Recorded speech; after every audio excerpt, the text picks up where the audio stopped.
not going to take my place. I've worked for this. The sound of Aduni's palm connecting with the old woman's face echoed across Ojaoba market like thunder before rain. In that single moment, 15 years of prayers shattered like clay pots against stone. But Adoni Olaleye had no idea that the wrinkled beggar now stumbling backward was the very answer she had begged heaven for since the year 2010. This is the story of the slap that silenced heaven itself. Ojaoba Market in Ibadan woke before the sun every Saturday morning. By the time the first golden rays touched the rusted zinc roofs, the air already smelled of fresh akara frying in palm oil, ripe plantains, and that particular dust that rises only from ancient marketplaces where 1,000 feet have walked for generations.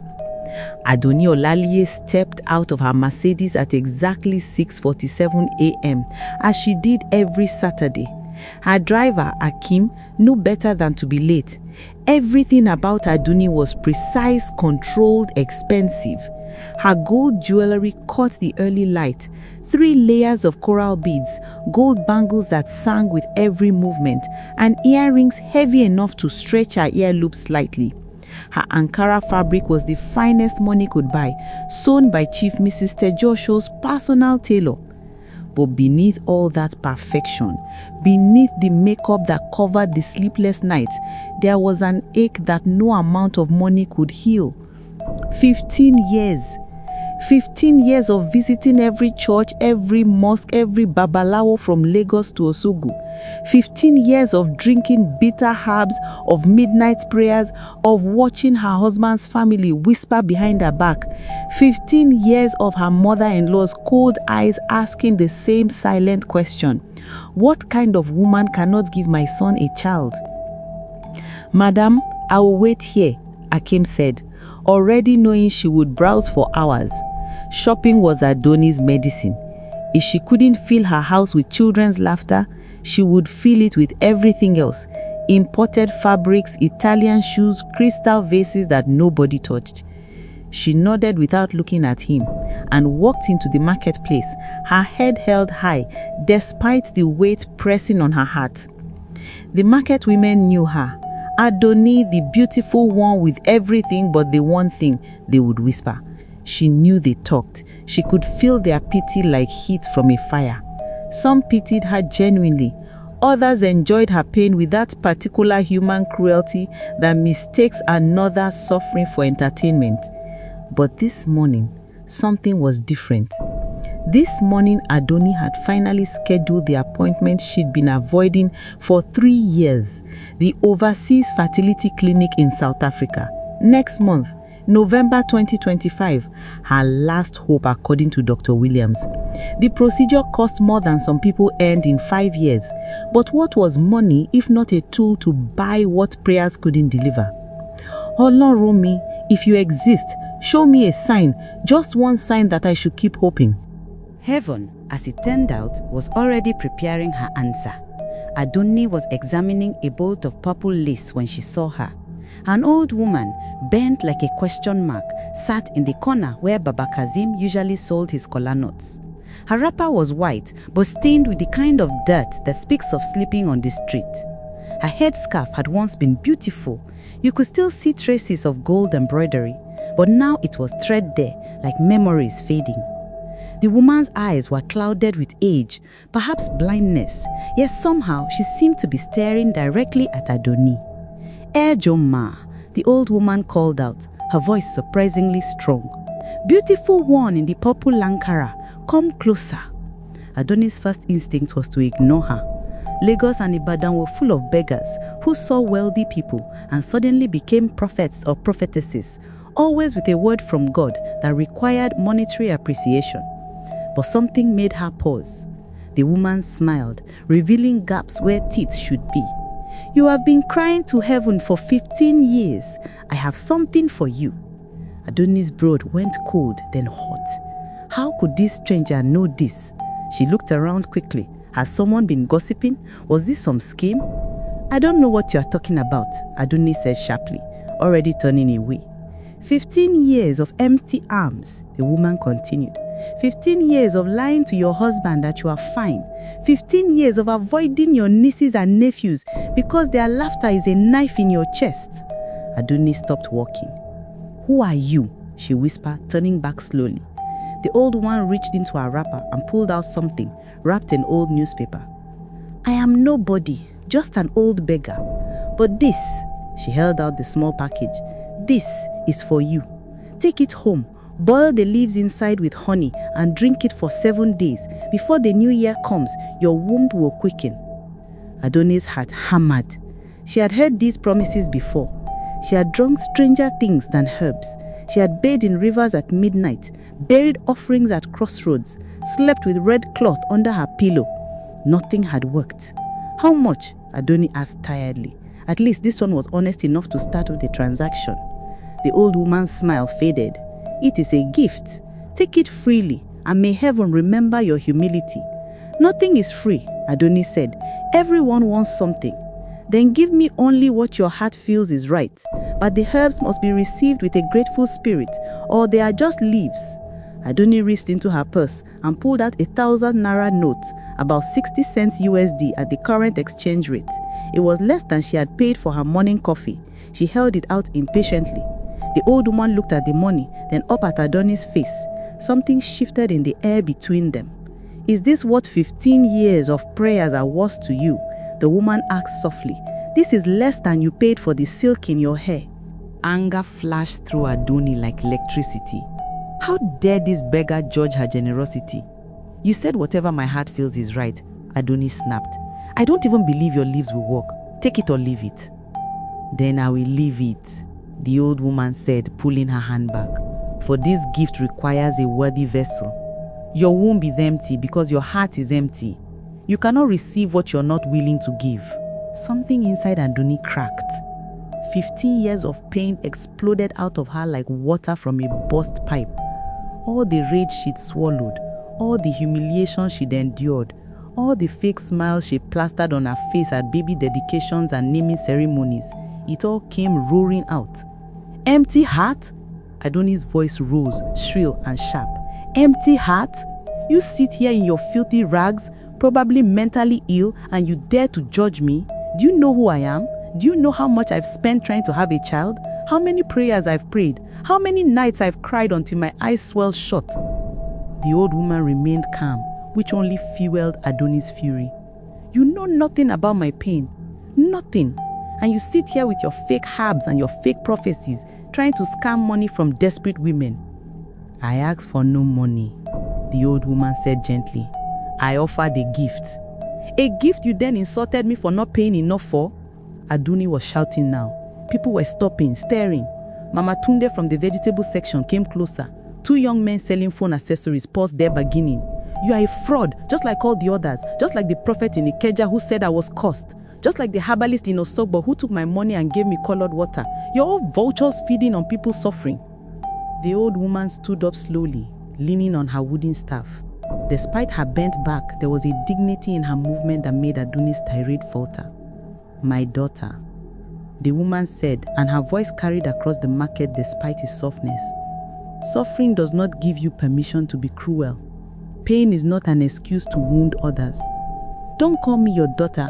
Don't pretend you care about me. You just want money. She grabbed her purse and threw a handful of coins at the old woman's feet. They scattered in the dust, glinting in the morning sun. Keep your coins, she said quietly. They cost more than you know.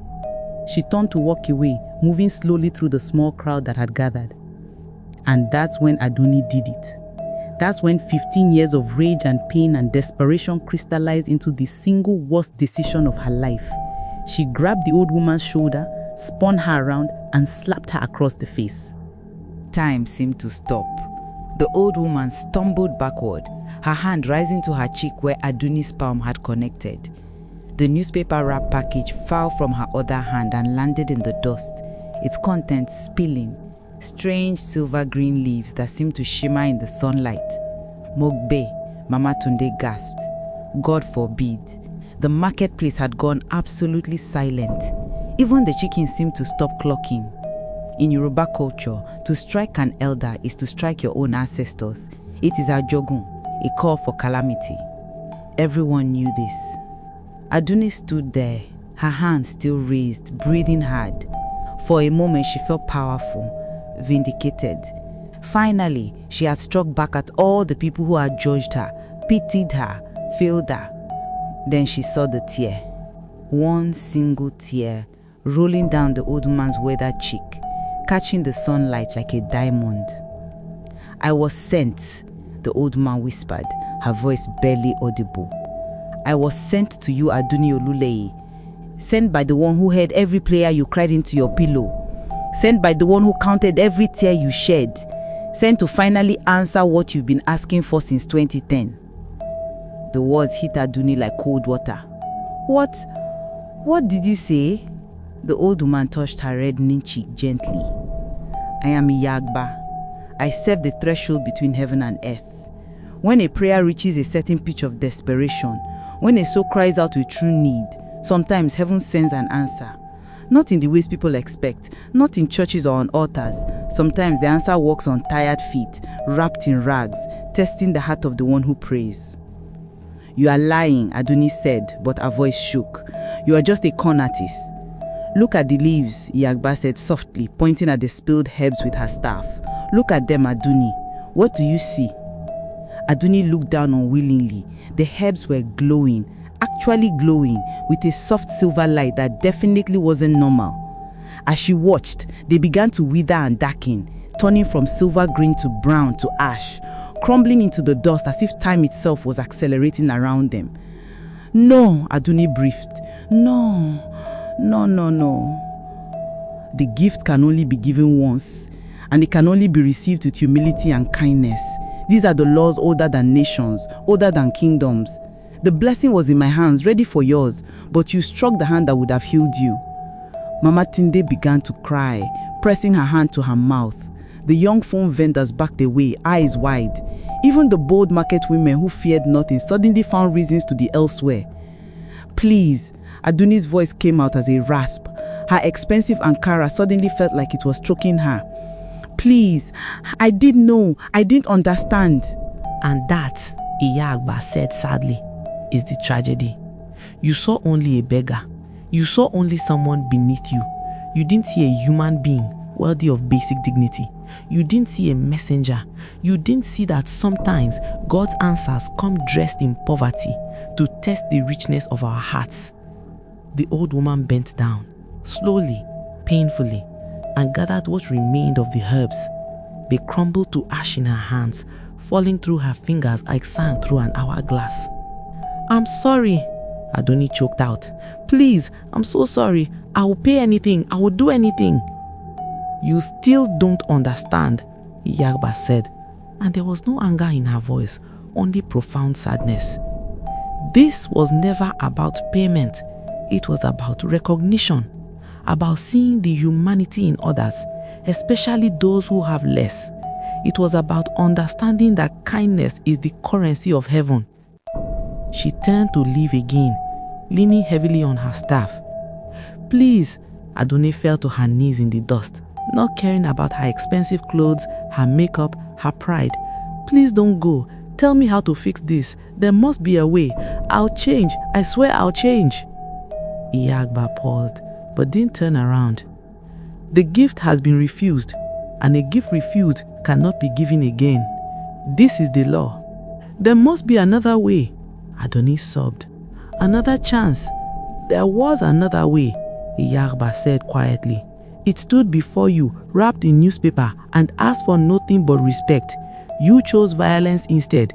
Now you must live with that choice." Iyagba walked away, disappearing into the maze of market stalls. Aduni tried to follow, stumbling to her feet. But when she turned the corner where the old woman had gone, there was nothing. Just Babaka Izim's kola nut stand and a group of confused vendors who swore no one had passed them. It was as if Iyagba had vanished into air. Aduni stood there, chest heaving, the full weight of what she'd done crashing down on her like a building collapse. Her knees went weak. Mama Tunde caught her before she fell. Come, sit down, Mama Tunde said, guiding her to a wooden bench. Drink some water. But water couldn't wash away what Aduni had done. The news spread through the market like wildfire through Harmattan dry grass. By noon, everyone knew. By evening, it had reached her neighborhood. By the next morning, her husband's family knew. Aduni's mother-in-law showed up at their house that Sunday afternoon, her face grave. So it's true, Mama said, not as a question. You struck an elder in the marketplace, and not just any elder. They say she was Iyagba, one of the threshold women. I didn't know, Aduni whispered. I thought she was just a beggar trying to scam me. Just a beggar, Mama repeated, her voice sharp as broken glass. Listen to yourself, just a beggar, as if the poor are not human beings, as if they are not our brothers and sisters, as if they are not children of Olodumare just like you. Aduni's husband, Femi, stood by the window, his back to them both. He hadn't said a word to her since hearing the news. Mama, please, Aduni tried again. I was upset. I was angry. We are all upset sometimes, Mama cut her off. We are all angry sometimes. But we don't strike old women in the marketplace like thugs. We don't treat people as less than human because they have less than we do. She leaned forward, her eyes hard. Do you know what Omoluabin means? Do you remember what it means to have good character, to have Iwa? The Yoruba word Iwa means character, the essence of one's being. It is considered more valuable than wealth, more important than beauty. It is the measure of a true person. Aduni had no answer. Your father and I raised you better than this, Mama said, standing up. But somewhere along the way, money made you forget, pain made you forget, pride made you forget that every human being, no matter how poor, how old, how humble, carries the divine spark within them. She walked to the door, then paused. You have been asking heaven for a child for 15 years, but tell me, Aduni, what kind of mother would you be? What would you teach this child? That people are valuable only if they are wealthy? That kindness is for equals and cruelty for those below you? She shook her head. Perhaps heaven has been protecting that unborn child from learning such lessons. The words struck Aduni like physical blows. After Mama left, Femi finally spoke, still not turning around. I heard something else, he said, quietly. I heard that the old woman said she was sent, that the herbs she offered would have worked, that you struck away our only real chance. Femi, is it true? Silence filled the space between them like floodwater. I don't know, Aduni whispered. Maybe the herbs, they actually glowed, Femi. They actually glowed and then they turned to ash. And she knew things. She knew about the 15 years. She knew. You slapped an angel, Femi said, and his voice cracked.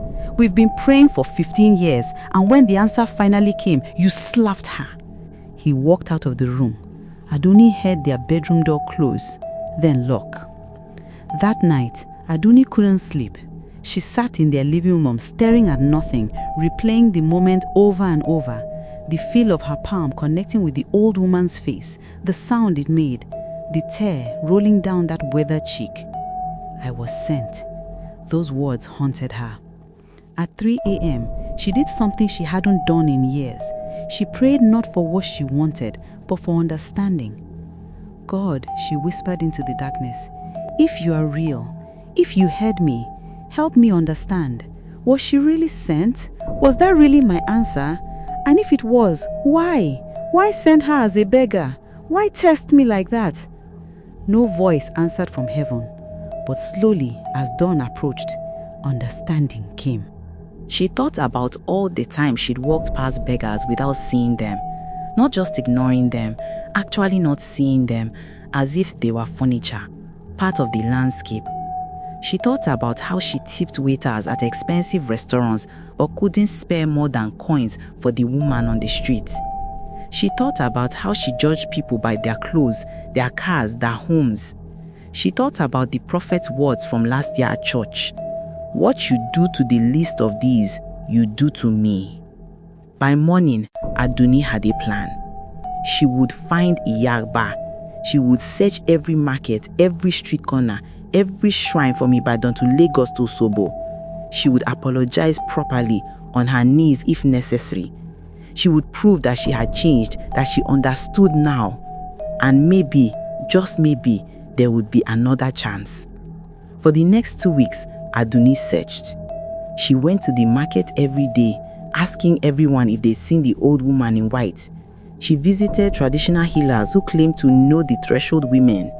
She went to churches, mosques, shrines. She donated money to beggar after beggar, trying to somehow balance the cosmic scales.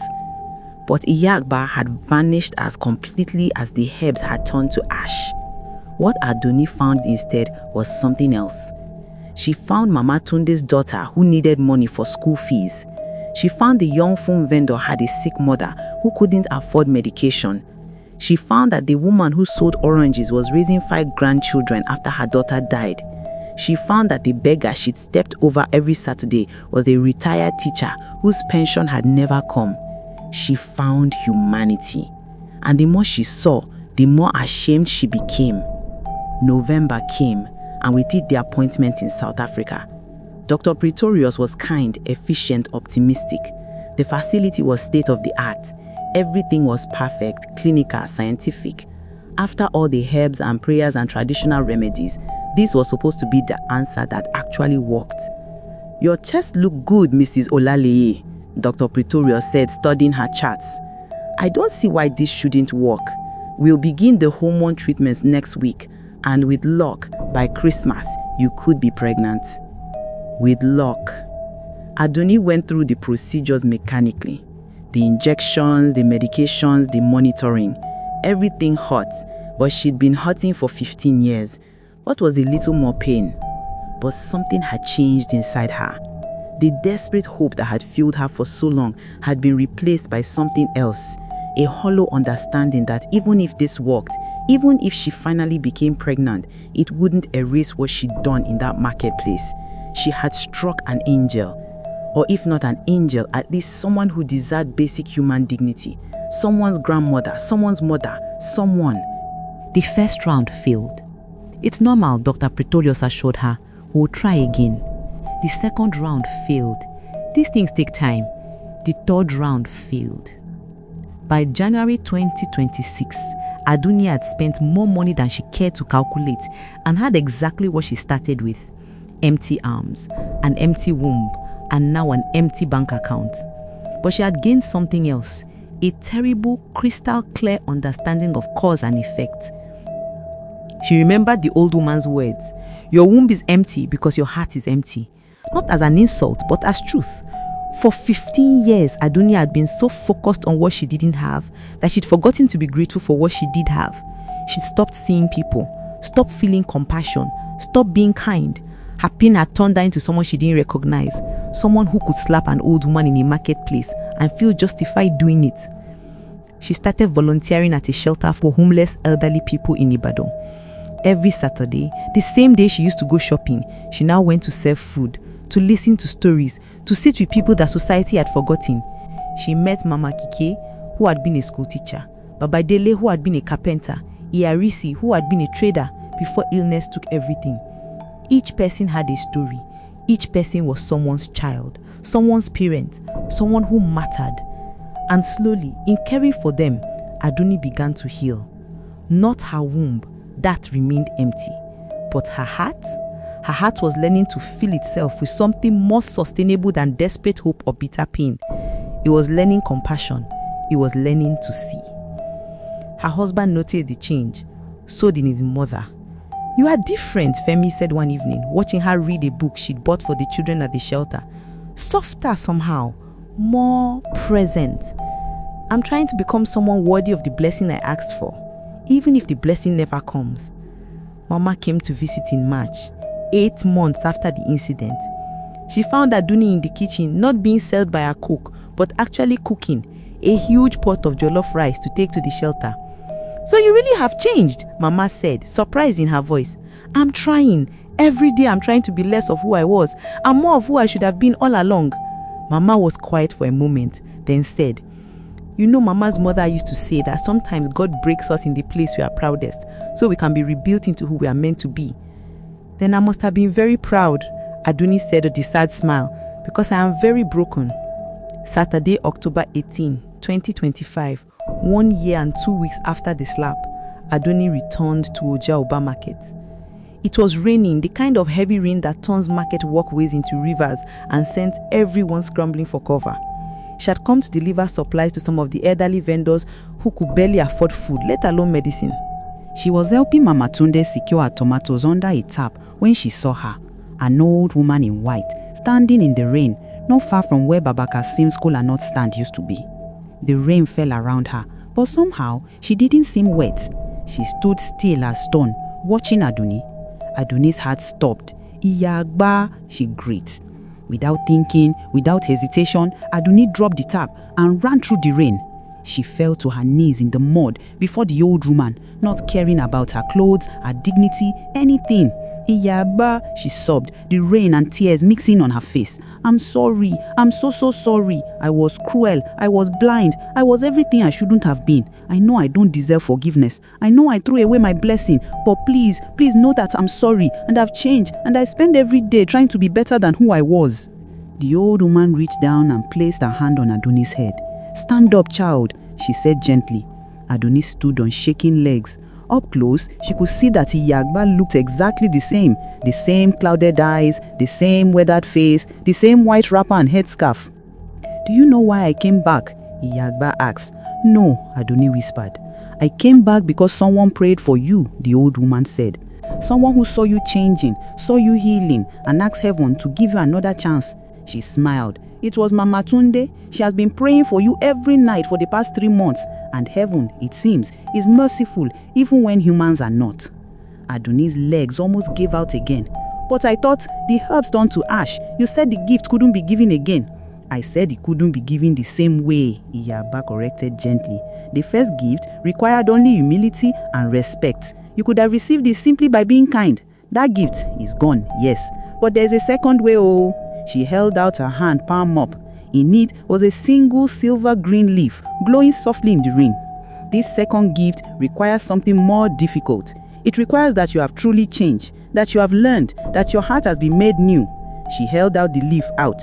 "If you take this leaf, it will do what the first herbs would have done. But know this, if you take it and your heart has not truly changed, if your kindness is performance and not genuine, it will not work. The blessing responds only to truth." Aduni looked at the glowing leaf. All she had to do was reach out and take it. Everything she had wanted for 15 years was literally in reach, but she didn't move. "Iyagba," she said slowly, "I have to tell you something. These past months, helping people, volunteering, being kind, I didn't do it to earn another chance. I didn't do it to manipulate heaven into giving me what I want. I did it because I finally understood that I was wrong. That people matter more than my pain. That compassion is more important than my desires." She took a shaky breath. "If you give me this leaf and it works, I will be grateful beyond words.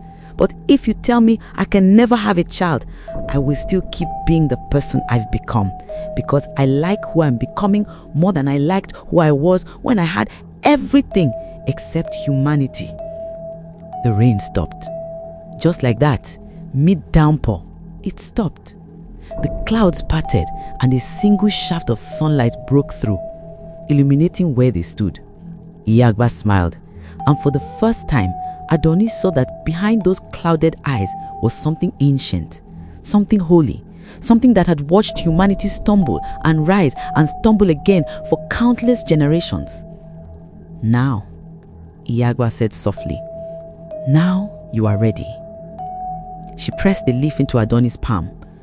It was warm, almost hot, and the moment it touched her skin, it dissolved, not into ash this time, but into light that traveled up her arm and settled somewhere deep in her chest, warm and certain. "Go home, rest, and know that heaven has heard not just your words, but your heart." Thank you for coming back. Thank you for the second chance. Thank you for teaching me. Thank Mama Tunde. And thank yourself. You did the hard work of becoming someone new. Heaven only waters the seeds that people plant themselves. She turned to walk away, but this time, Adoni didn't panic. She simply said, Iyagba, will I see you again? The old woman looked back over her shoulder. Perhaps, perhaps not. The threshold women walk where they are needed. But I think, Adoni Olale, you no longer need me. You found what you were really searching for. What was I searching for? Not a child. A child was what you wanted, what you needed, what you were really crying out for all those years was to be made whole, to be made human again, to remember that we are all connected, all one family under heaven, and that the measure of a person is not what they have, but how they treat those who have less. With that, Iyagba walked into the marketplace and disappeared into the crowd. This time, Adoni didn't try to follow. She stood there in the mud, her palms still tingling with warmth, and she felt something she hadn't felt in 15 years, peace. 9 months later, Adoni gave birth to a healthy baby girl. They named her Anu Oluwakbo, which means the mercy of God is abundant. But here's what most people don't know. What Adoni never talked about in public. The blessing wasn't just the baby. The blessing was the year of transformation that came before. The blessing was learning to see people again. The blessing was discovering that her heart could hold more than pain and want. It could hold compassion, generosity, genuine love for strangers. The blessing was becoming someone worthy of being called someone's mother. She still volunteered at the shelter every Saturday. Now she brought Anu Oluwapo with her, and the elderly men and women there became adopted grandparents. Mama Kike sang lullabies, Baba Dele carved wooden toys, Iyarisi crocheted tiny booties with her arthritic fingers. Mama Tunde became Anu Oluwapo's godmother. On the christening day, she pulled Adoni aside. I never told you, Mama Tunde said quietly, but I prayed for you that night, the night of the slap. I couldn't sleep. I kept thinking, this woman is in so much pain, and pain makes people do terrible things. So I asked God to give you another chance, to help you heal before the bitterness destroyed you completely. Adoni hugged her, crying, you saved my life, you know that. You saved me. No, Mama Tunde corrected gently. You saved yourself. I just asked God to hold the door open while you walked through it. That evening, as Adoni rocked Anu Oluwapo to sleep, Femi came into the nursery and sat beside them. Do you ever think about that day? He asked quietly. The slap. Every day, Adoni admitted, but not with shame anymore, with gratitude. Gratitude? Because that slap shattered the person I was becoming, someone hard, someone cruel, someone who had let pain turn her into a monster. It broke me open, and in being broken, I could be remade. She looked down at their perfect daughter's face. Iyagba gave me 2 gifts that day. The first gift I refused, but the second gift, the gift of transformation, of becoming human again, that was the greater blessing. She thought of the Yoruba proverb her mother used to say, Iwa lewa. Character is beauty. All the money she'd spent, all the procedures, all the rituals, none of them had worked because her Iwa, her character, had become corrupted by pain and pride. The moment she began to heal her character, her body followed. You know what I want to teach her? Adoni said, kissing Anu Oluwapo's forehead. I want to teach her that every person she meets carries the divine spark, that the beggar on the street is as much a child of God as the president, that sometimes angels come dressed in rags to test the richness of our hearts, and that kindness, true, genuine kindness, is never wasted, even when it's given to those who can't repay it. That's a good lesson, Femi said, his voice thick with emotion. The best lesson. On their shelf, Adoni kept a reminder, not of the slap. She needed no reminder of that shame, but of the lesson. She'd written it herself on a piece of paper, framed it, and hung it where she'd see it every day. Heaven sends its answers in unexpected ways. The question is, are we humble enough to recognize them? Are we kind enough to receive them? Are we wise enough to know that what we want and what we need are not always the same thing?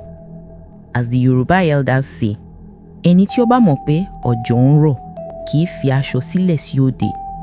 He who knows that rain is falling does not leave his clothes outside. meaning when you know better, you must do better.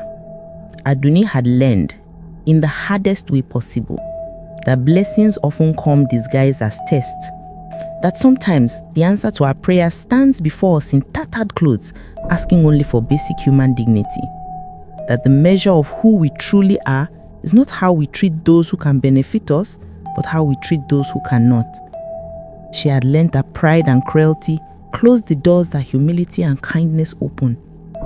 She had learned that an empty womb is nothing compared to an empty heart. And she had learned that sometimes, when we think we've lost everything, we're actually being given the chance to gain something far more valuable, our humanity. The slap that silenced heaven had, in the end, taught heaven's most important lesson, that we are all beggars in one way or another, all of us seeking mercy, seeking grace, seeking another chance. And the way we treat the least among us is the truest measure of whether we deserve the blessings we seek. The elders say, "Ohun tí a kò mọ̀ tán nínú ayé," there is no end to what we can learn in this world. Every folktale is a seed. Some take root immediately, others wait in the soil of your heart until the season is right. But each one carries truth worth remembering. This story, the story of Aduni Olaleye and the slap that changed everything, is a reminder that we are always one choice away from blessing or calamity. That angels walk among us in unexpected forms, and that the prayers we cry out are often answered in ways we don't expect, testing whether we are truly ready to receive what we've asked for. If this story touched your heart, if it made you think differently about the strangers you pass on the street, about the beggars you ignore, about the power of a single moment to change everything, then share it, not just with your eyes, but with your actions. The next time you see someone that society has forgotten, someone bent by age or poverty or circumstance, remember Iyagba. Remember that every soul carries worth, that every person deserves dignity. And remember that sometimes, just sometimes, that person might be carrying the very blessing you've been praying for. Subscribe to this channel for more African folk tales that teach, transform, and remind us of the wisdom our ancestors know. Wisdom we desperately need today. Until then, walk in wisdom. Treat every stranger as if they might be an angel. And remember, Ewa Lewa, character is beauty.